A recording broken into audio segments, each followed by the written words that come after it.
طالبانو پر میدان وردګو کې له خپلې هغې ډلګۍ سره څه وکړل چې پر امریکایانو یې د کلشنکوف ډزې کړې وي.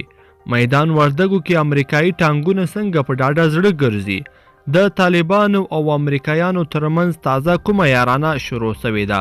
دلته یې په دغه ویډیو کې حقیقت را سره کتلی شئ. درنو لیدونکو السلام علیکم، وخت مو په خیر. طالبانو خپل هغه جنګیالي زنداني کړل چې په امریکایانو یې ډزې کړې وي.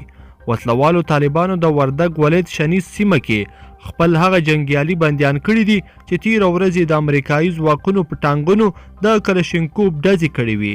یوې موثقې سرچینې صحیحون ته وویل د طالبانو دا جنګیالي اوس مهال سیدآباد ولسوالۍ کې بندیان دي او څېړنې ترې روانې دي.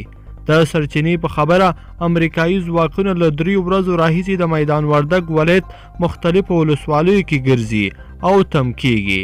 د معلوماتو پر اساس هغو طالب جنګیالیو چې په امریکایي ځواکونو یې ډزې کړي دي شمیر 11 کسانو ته رسیږي چې د دې ګروپ مشر هم بې وسلې شوی دی.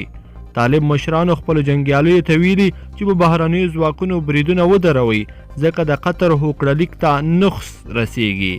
دا په داسې حال کې ده چې د ناټو سرمنشي هم تازه ویلي د څو د هوکړه کې ښه پرمختګ دا دی چې طالبان پر امریکایي ځواکونو بریدونه نه کوي.